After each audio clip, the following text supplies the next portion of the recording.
Hello Thrissur. Hi എന്ന് പറ. അയ്യോ അയ്യോ hello Thrissur. Hello Thrissur. This broadcast comes to you from Thekkinkadu Maidan അല്ലേ? Okay, thank you. ഓക്കെ, സന്തോഷം. സൈക്കിൾ തൃശ്ശൂരാണ്. സാറിന്റെ ഈ യജ്ഞത്തിൽ ഞങ്ങൾ പങ്കുകാരാണ്. നിങ്ങളെല്ലാം കോഴിക്കോട് വരത്തില്ലയോ? ഞങ്ങള് റെഡിയാണ്. ഞങ്ങൾ ഡെയിലി 50 കിലോമീറ്റർ ചവിട്ടുന്ന ആളുകളാണ്. തീർച്ചയായിട്ടും ഒക്കെ ഞങ്ങൾ വരാൻ തയ്യാറാണ്. കോഴിക്കോട് നമ്മൾ 1 ലക്ഷം പേരുടെ പ്രകടനം ഏപ്രിൽ 20 നടത്താൻ പോകുന്നത്. അതൊന്നും ഒന്നുമല്ല, 1 ലക്ഷം പേര് ആവശ്യപ്പെട്ടാലെങ്കിലും പേടിച്ച് മാഫിയക്കാരൻ പോണം. തീർച്ചയായിട്ടും ഞങ്ങള് നമ്മളൊക്കെ പേടിപ്പിച്ചാൽ പേടിക്കുന്നില്ല. കഴിഞ്ഞ ആഴ്ച ഞങ്ങൾ ഇതിനെതിരെ നോ ടു ഡ്രഗ്സ്. ശരിയാ, ആന്റി ഡ്രഗ്സ്. അതാ പരിപാടി. ലഹരി സൈക്ലിംഗ് അല്ല, ലഹരി സൈക്ലിംഗ് ഊര കാണിക്കുന്നുള്ളൂ. കഴിഞ്ഞ ആഴ്ച ഞായറാഴ്ച കളക്ടറുടെ നേതൃത്വത്തിൽ ഞങ്ങള് കലക്ടറുടെ നേരിട്ടിട്ട് നമ്മൾ പുനീർക്കുളം തൊട്ട് മുസ്രീസ് വരെ നമ്മള് കലക്ടർ സാറും ഇന്ന് ഞങ്ങള് സാറിനോടൊപ്പം ഞങ്ങൾ ചവിട്ടും. സൈക്കിൾ ചവിട്ടും. സൈക്കിളെ ചവിട്ടോ. അടിപൊളി മുട്ടയ്ക്ക് വലിയ മാർക്കറ്റായി. മുട്ടകളുടെ സംഗമം അവിടെ അപ്പുറത്തുണ്ട്. കൊറേ പേരുണ്ടെന്ന് തോന്നുന്നു അല്ലേ? റെഡി, എല്ലാരും ഉണ്ടല്ലോ അല്ലേ? ഓക്കെ. ഓക്കെ, അപ്പൊ നമ്മൾ അങ്ങോട്ട് പോയില്ല. Okay, ready. ആഷ്മി, പരിചയമുണ്ടോ? പരിചയമില്ല. പേരെന്താ? എവിടെ താമസിക്കുന്നത്? ഇവിടെ മണ്ണുത്തി. രാവിലെ ഒന്നും ചവിട്ടുവോ? ഓ, സൂപ്പർ കേസുകൾ നിങ്ങള്.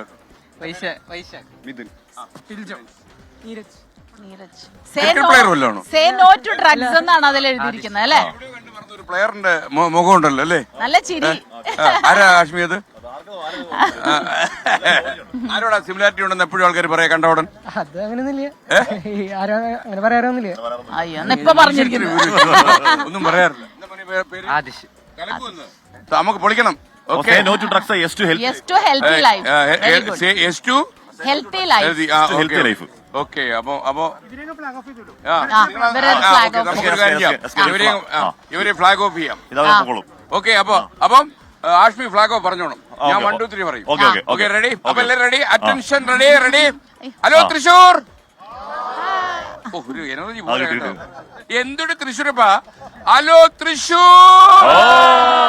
ഇപ്പോഴാണ്. യെസ്. അപ്പൊ നമ്മൾ ഫ്ലാഗ് ഓഫ് ചെയ്യാൻ പോവാണ്. മാത്രമല്ല തൃശ്ശൂരൊക്കെ നമ്മുടെ തറവാടാണ് അല്ലെ? നമ്മള് വളർന്ന സ്ഥലമാണ്. ഓക്കെ, അപ്പൊ നമ്മുടെ ഇദ്ദേഹം വന്നല്ലോ. ഓക്കെ, എനിക്ക് ഇദ്ദേഹത്തിനെ കൊണ്ട് ഫ്ലാഗ് ഓഫ് ചെയ്യിക്കാം. അതായിരിക്കും ഫ്ലാഗ് ഓഫ് ചെയ്യും. അപ്പൊ എന്താണ് ഇത് മനസ്സിലായോ? ഹരിശങ്കർ IPS നോക്കി പറഞ്ഞാണോ? അല്ലല്ല, എത്രയോ കാലമായി ഞാൻ അദ്ദേഹത്തിന് ഇനിഷ്യലൂടെ കൊടുക്കാമെന്ന് വിചാരിച്ച് പറഞ്ഞതാ. പക്ഷെ അദ്ദേഹം അത് ചെയ്യാൻ ഉദ്ദേശിച്ചില്ല. ഓക്കെ, പറഞ്ഞോളൂ. അപ്പൊ നമ്മള് ഈ ഒരു 1-ാം ഘട്ടം താങ്കളോട് തുറന്നു പറഞ്ഞാല് 1-ാം ഘട്ടത്തിൽ ഇറങ്ങുമ്പോൾ നമുക്ക് അത്രയും ധാരണയില്ലായിരുന്നു. പക്ഷെ 1-ാം ഘട്ടം അവസാനിക്കുമ്പോൾ ഭീകരമായൊരു ഇഷ്യൂ ആയത്. അതല്ലാതെ പോലീസിനും എക്സൈസിനും മാത്രം ചെയ്യാൻ പറ്റുന്നതല്ല, നാട്ടുകാർ ഇറങ്ങി ചെയ്യണം എന്ന് നമുക്ക് മനസ്സിലായി. അങ്ങയുടെ ഒരു അഭിപ്രായം ഇക്കാര്യത്തിൽ എന്താണ്? തീർച്ചയായിട്ടും ഇതൊരു വലിയ സാമൂഹിക വിപത്താണ്, അതിൽ സംശയമില്ല. അപ്പോൾ വലിയ രീതിയിലുള്ള എൻഫോഴ്സ്മെന്റ് ഡ്രൈവാണ് സർക്കാരിന്റെ ഡയറക്ഷനിൽ പോലീസ് ഡിപ്പാർട്ട്മെന്റും അതോടൊപ്പം തന്നെ എക്സൈസ് ഡിപ്പാർട്ട്മെന്റും ചേർന്ന് നടത്തുന്നത്. ആരോഗ്യ വകുപ്പിന്റെയും വലിയ സപ്പോർട്ട് ഇക്കാര്യത്തിലുണ്ട്. എന്നാൽ ഡിപ്പാർട്ട്മെന്റുകൾക്ക് മാത്രം ഇതിനകത്തൊരു റിസൾട്ട് കൊണ്ടുവരാൻ കഴിയില്ല. സമൂഹം ഒട്ടാകെ ആക്ച്വലി ഒരുമിച്ച് പ്രവർത്തിച്ചാൽ മാത്രമേ ഇതിനകത്തൊരു റിസൾട്ടിലേക്ക് നമുക്ക് എത്താൻ വേണ്ടി കഴിയുള്ളൂ. അതിൽ മാധ്യമങ്ങളുടെ റോള് വളരെ വലുതാണ്. പ്രത്യേകിച്ച് ദൃശ്യമാധ്യമങ്ങളുടെയും സാമൂഹിക മാധ്യമങ്ങളും ഇക്കാലത്ത് വലിയ രീതിയിലുള്ള ഇൻഫ്ലുവൻസ് ആണ് ജനങ്ങളിൽ ഉള്ളത്. അപ്പോൾ ഇതിന്റെ യഥാർത്ഥ ഒരു ഇമ്പാക്റ്റ് എന്താണെന്നുള്ളത് ജനങ്ങളിലേക്ക് എത്തിക്കാനും വളരെ ലാഘവത്തോടെ നമ്മൾ ചെയ്യുന്ന പല കാര്യങ്ങളുടെയും ദീർഘകാല ഇമ്പാക്റ്റ് നമ്മുടെ ആരോഗ്യത്തിലും ഒപ്പം സമൂഹത്തിലും അതോടൊപ്പം തന്നെ നാഷണൽ ലെവലിലും ഉണ്ടെന്നുള്ളത് ജനങ്ങളിലേക്ക് എത്തിക്കാനായിട്ടുള്ള ഒരു വലിയ ഒരു ഇനിഷ്യേറ്റീവാണ് 24 ന്യൂസ് ചെയ്യുന്നത്. അതുകൊണ്ട് തന്നെ തീർച്ചയായിട്ടും പോലീസിന്റെ എല്ലാവിധ സപ്പോർട്ടും ഇക്കാര്യത്തിലുണ്ട്. അങ്ങയുടെ ഒരു നിയന്ത്രണ പരിധിയിൽ എനിക്ക് തോന്നുന്നു തൃശ്ശൂർ റേഞ്ച് എന്ന് പറഞ്ഞാൽ കുറെ ജില്ലകളില്ലേ ഉണ്ടല്ലോ? തൃശ്ശൂർ റേഞ്ച് എന്ന് പറയുന്നത് തൃശ്ശൂർ, മലപ്പുറം, പാലക്കാട് 3 ജില്ലയുണ്ട്. അപ്പൊ ഈ 3 ജില്ലകൾ ഇതിന്റെ ഒരു ദുസ്വാധീനം എങ്ങനെയാണ്? കാര്യം നമ്മൾ ചിലയിടത്തെല്ലാം ഈവൻ നമ്മളെ അത്ഭുതപ്പെടുത്തിയത് നമ്മളെല്ലാം ഡി അഡിക്ഷൻ സെന്ററൊക്കെ സന്ദർശിച്ചിരുന്നു. അപ്പോൾ വളരെ ചെറിയ കുട്ടികൾ, അതുപോലെ പ്രായപൂർത്തിയാകാത്ത പെൺകുട്ടികൾ, ഇവരൊക്കെ ഇതിന് അഡിക്റ്റ് ആകുന്നു എന്നുള്ളത് കേരളത്തിൽ ഒരിക്കലും അഭിമാനിക്കാൻ അപമാനമായി നമുക്ക് തോന്നുന്നു. നാണക്കേടായിട്ട് നമ്മളെ എൻഫോഴ്സ്മെന്റിൽ നിന്ന് നമുക്ക് മനസ്സിലായത് ഇതില് കേരളത്തിൽ ഇതിന്റെ പ്രൊഡക്ഷൻ ഏകദേശം ഇല്ല എന്ന് തന്നെ നമുക്ക് പറയാം. പ്രൊഡക്ഷൻ ഇല്ല. ഇത് വരികയാണല്ലേ? അതെ. അപ്പോൾ ഇതില് വളരെ വലിയ രീതിയിൽ സിന്തറ്റിക് ഡ്രഗ്സും അതോടൊപ്പം തന്നെ ഗഞ്ച പോലുള്ള വസ്തുക്കൾ നമ്മുടെ സ്റ്റേറ്റിലേക്ക് പുറത്തുനിന്നാണ് വരുന്നത്. അപ്പൊ ഇതില് ഏറ്റവും കൂടുതൽ നമ്മൾ പിടികൂടിയിരിക്കുന്നത് മെട്രോ സിറ്റീസിൽ നിന്നും വരുന്ന കെമിക്കൽ ഡ്രഗ്സ് ആണ് നമ്മളിപ്പോൾ ഏറ്റവും കൂടുതൽ ഫോക്കസ് ചെയ്യുന്നത്. ബാംഗ്ലൂർ, ഹൈദരാബാദ്, ഗോവ പോലുള്ള സ്ഥലങ്ങളിൽ നിന്നും നമുക്ക് കൂടുതലായി വരുന്നത്. അതോടൊപ്പം തന്നെ ഇപ്പോൾ ഒരു ട്രെൻഡ് കാണുന്നത് പാഴ്സൽ വഴി വിദേശ രാജ്യങ്ങളിൽ നിന്ന് വരുന്നുണ്ട്. നമ്മൾ ഒരു വലിയ സീഷർ ഓൾമോസ്റ്റ് ഒരു 1.5 കിലോഗ്രാം MDMA മലപ്പുറത്ത് ഈ ഡ്രൈവിന്റെ ഇടയിൽ നമ്മൾ പിടികൂടിയത് ഒമാനിസ് പാഴ്സലായിരുന്നു. അതൊരു ഇറാൻ മെത്താണ് അതിലൂടെ കടത്തിവിട്ടിരിക്കുന്നത്. അപ്പൊ അത്തരം രീതിയിലുള്ള പാഴ്സലുകൾ വഴിയും. ഇതിന്റെ അഡ്രസ് കിട്ടിയോ? ഇതിന്റെ അഡ്രസ്സും ഒക്കെ നമ്മൾ ഓൾറെഡി അതിലേക്ക് ലോഫുൾ ആയിട്ട് നമ്മൾ അറസ്റ്റും കാര്യങ്ങളൊക്കെ ചെയ്തിട്ടുണ്ട്. അപ്പോൾ ഇത് ബേസിക്കലി നമ്മുടെ പബ്ലിക് ട്രാൻസ്പോർട്ട് സിസ്റ്റംസും അതോടൊപ്പം തന്നെ നമ്മുടെ കൊറിയർ സർവീസുകളും ഒക്കെ ദുരുപയോഗം ചെയ്തുകൊണ്ട് കേരളത്തിലേക്ക് ട്രാൻസ്പോർട്ടേഷൻ വരിക. അപ്പം ഇതിൽ നമ്മൾ കൂടുതലും ചെയ്യുന്നത് നമ്മുടെ ശക്തമായ ഇന്റലിജൻസ് ആകെ മൊത്തം കേരളത്തിൽ ഇംപ്രൂവ് ചെയ്തിട്ടുണ്ട്. ഇത്തരം കാരിയേഴ്സ് എല്ലാം നിരീക്ഷണത്തിലാണ്, കൊറിയർ സെന്റേഴ്സ് നിരീക്ഷണത്തിലാണ്. കേരളത്തിലേക്ക് വരുന്ന വോൾവോ പോലുള്ള ബസ്സുകൾ, ട്രെയിനുകൾ, ഇതെല്ലാം നമ്മൾ ആക്ച്വലി ടോട്ടൽ സർവേലൻസിലാണ്. പബ്ലിക്കിൽ നിന്ന് വലിയ സപ്പോർട്ട് നമുക്ക് ലഭിക്കുന്നു. അങ്ങേക്ക് നമ്മൾ പോയപ്പോൾ ഇത്രയും ജില്ലകൾ നമ്മൾ കടന്നുപോയി. ഒന്നാം ഘട്ടം അവസാനിക്കുമ്പോൾ നമുക്ക് മനസ്സിലായത് ഒരു 2-3 മാസത്തേക്ക് പോലീസിന് എന്തും ചെയ്യാം, അത് നിങ്ങൾ ഉപയോഗിച്ചോളും. അത് നമുക്ക് പറയാനുള്ളൂ. കാര്യം കട്ട സപ്പോർട്ടാണ് ജനങ്ങൾ. കാര്യം പോലീസിലും എക്സൈസിലും അവർ പറയുന്നത് വെച്ചാൽ, ഞാൻ ഒരാളോട് ചോദിച്ചു ക്യാമ്പസിൽ കയറാൻ പ്രിൻസിപ്പലിന്റെ അനുമതി പോലീസ് വാങ്ങും. എന്തിന് കയറി പരിശോധിക്കണമെന്ന്, ചിലപ്പോൾ പ്രിൻസിപ്പലായിരിക്കും ആള് എന്നൊക്കെ വരെ ആൾക്കാർ പറയുന്ന ഒരു കാലം. അന്ന് അത്രയ്ക്ക് പോലീസിന് ഇത്രയും പിൻബലം കിട്ടിയ ഒരു കാലം ഉണ്ടായിട്ടുണ്ടോ സംശയം. അപ്പം പോലീസ് ഒരു ലൈസൻസ് ആയിട്ട് എടുക്കാൻ പോകും. സുവർണാവസരം. ഒരുപാട് ഇൻഫർമേഷൻ നമുക്ക് വരുന്നുണ്ട്. ഓപ്പറേഷൻ യോദ്ധാവ് എന്നൊരു പ്രോജക്റ്റ് കേരളത്തിലുണ്ട്.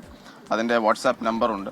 അപ്പൊ 9959966666 എന്ന നമ്പറാണ് യോദ്ധാവിന്റെ. അതിലേക്ക് ഒരുപാട് നമ്പർ പറഞ്ഞാൽ ആൾക്കാർക്ക് 9959966666. ഓക്കെ, ഈ നമ്പറിലേക്ക് ഒരുപാട് ഇൻഫർമേഷൻ വരുന്നുണ്ട്. ഞങ്ങളുടെ ഒരു ഇൻഫർമേഷൻ കൂടെ ഞങ്ങൾ പറയാം. നമ്മൾ ശരിക്കും ആൾക്കാരോടൊക്കെ ഈ സംസാരിച്ച പകരം നമ്മളോട് ഒരു റിസർച്ച് ടീം യാത്ര ചെയ്യുന്നുണ്ട്. അവരുടെ ജോലി എന്താണെന്ന് വെച്ച് കഴിഞ്ഞാൽ അവരിങ്ങനെ ഒളിവിടങ്ങളിലുള്ള ആൾക്കാരുമായിട്ടൊക്കെ സംസാരിക്കും. അങ്ങ് പണ്ട് സൈബർ ഇടങ്ങളിലൊക്കെ ചില പരിഷ്കാരം വരുത്തിയില്ലേ, അതുപോലെ ചില പരിഷ്കാരങ്ങളാണിത്. മാത്രമല്ല മുഖ്യമന്ത്രിക്ക് ഞങ്ങൾ അവസാനം ഇതിൻ്റെ റിപ്പോർട്ട് കൊടുക്കുന്നുണ്ട്. അപ്പോൾ ഞങ്ങൾക്ക് തോന്നുന്നു അതിനകത്തൊരു കോൺഫിഡൻഷ്യൽ അധ്യായങ്ങളുണ്ടാവും. തീർച്ചയായിട്ടും വേറെ ആർക്കും കൊടുക്കാത്ത റിപ്പോർട്ടുണ്ട്. അതിനുവേണ്ടിയാണ് ഈ റിസർച്ച് ടീം നമ്മളോട് പിന്തുടരുന്നത്. അപ്പോൾ ആ റിസർച്ച് ടീം റിപ്പോർട്ട് ചെയ്തതനുസരിച്ച് ജനങ്ങൾക്ക് ഭീതിയുണ്ട്. എന്ന് വെച്ചാൽ അവരുടെ പേര് വെളി വരുമോ, ഇനി അവരെ ഈ മാഫിയ തട്ടിക്കളയുമോ, അങ്ങനെയൊക്കെയുള്ള പേടിയുണ്ട്. അതുകൊണ്ട് നമ്മൾ ചാനലിൽ തന്നെ ഒരു ടോൾ ഫ്രീ നമ്പർ ഇട്ടു. ഭയങ്കര റെസ്പോൺസാണ്. അപ്പോൾ നമ്മൾ വിചാരിച്ച് ഈ ടോൾ ഫ്രീ നമ്പറിൽ വരുന്ന വിവരങ്ങൾ നമ്മൾ തന്നെ റിപ്പോർട്ടേഴ്സിനെ വെച്ച് ക്രോസ് ചെക്ക് ചെയ്തിട്ട് ആവശ്യമുള്ളത് മാത്രം പോലീസിന് എക്സൈസും കൊടുക്കുക. പലതും വിളിച്ചു പറയുള്ളൂ. അപ്പോൾ അങ്ങനെ അതിനും ഭയങ്കര റെസ്പോൺസ്. അപ്പോൾ പ്രതികരണങ്ങൾ എന്ന് പറഞ്ഞാൽ അഭൂതപൂർവ്വം. കാര്യം ജനങ്ങൾക്ക് പേടിയാണ്. കാര്യം ഇപ്പോൾ എൻ്റെ വീട്ടിൽ എൻ്റെ മകൻ ഓക്കെ ആണെങ്കിലും പുറത്തിറങ്ങിയ കൊച്ചു പിച്ചാത്തിയായിട്ട് ഈ MDMA കഴിച്ചാൽ ഇറങ്ങുമെന്നുള്ള പേടി ജനങ്ങൾക്ക് വന്നിട്ടുണ്ട്. തീർച്ചയായിട്ടും അത് യുവതലമുറക്കിടയിൽ വലിയ ഇൻഫ്ലുവൻസ് ഈ പ്രചരണങ്ങൾക്കുണ്ടായിട്ടുണ്ട്. ഒപ്പം തന്നെ എൻഫോഴ്സ്മെന്റിന് ഇപ്പോൾ നമ്മൾ മൊത്തത്തിൽ ട്രെൻഡ് നോക്കുമ്പോഴത്തേക്ക് ഈ ലഹരി വസ്തുക്കളുടെ ആകെ മൊത്തം ഈ ഒരു ഓപ്പറേഷൻ തുടങ്ങിയതിന് ശേഷം അതിന്റെ വ്യാപനം കുറഞ്ഞിട്ടുണ്ടോ? നിരക്ക് വളരെയധികം കൂടിയിട്ടുണ്ട്. നിരക്ക് അതിന്റെ റേറ്റ് കൂടുന്നു എന്ന് പറയുമ്പോൾ സ്വാഭാവികമായിട്ടും അതിന്റെ ലഭ്യത കുറയുമ്പോഴാണ് അതിന്റെ റേറ്റ് കൂടുന്നത്. അപ്പോൾ അത് നമ്മൾ ഈ പിടികൂടുന്ന ആളുകളുമായിട്ട് ബന്ധപ്പെട്ട അവരുടെ വാട്സാപ്പ് മെസ്സേജസും അവര് വിൽപ്പനയ്ക്ക് നടത്തുന്നതുമായി ബന്ധപ്പെട്ട കമ്മ്യൂണിക്കേഷൻസ് പരിശോധിക്കുമ്പോഴത്തേക്ക് അവരുടെ പല കമ്മ്യൂണിക്കേഷൻസിലും ആക്ച്വലി ഇപ്പോൾ ലഭ്യത കുറഞ്ഞിട്ടുണ്ട്, റേറ്റ് കൂടുതലാണെന്നുള്ള രീതിയിലുള്ള കമ്മ്യൂണിക്കേഷൻസ് നമുക്ക് കിട്ടുന്നുണ്ട്. അപ്പോൾ അതൊരു പോസിറ്റീവായിട്ടുള്ള ട്രെൻഡാണ്. പക്ഷേ അത് ഒരു 1, 2, 3 മാസം കൊണ്ട് നമുക്ക് നിർത്താൻ കഴിയുന്നതല്ല. ഇത് കണ്ടിന്യൂസ് ആയിട്ട് തന്നെ ഈ ഫുൾ ഇയർ പോവുക എന്നുള്ള രീതിയിൽ തന്നെയാണ് police department. Okay, thank you Ashmi. Uthra case, Vismaya case, Kevin case, ഒരുപാട് കേസുകളുടെ ഓക്കെ. അപ്പൊ നമുക്ക് ഇതൊന്ന് ഫ്ലാഗ് ഓഫ് ചെയ്യണം. അപ്പോൾ എല്ലാ പോലീസ് ഉദ്യോഗസ്ഥന്മാർക്കും ഞങ്ങളുടെ താങ്ക്സ്. നിങ്ങൾ വന്നതിൽ വളരെ സന്തോഷം.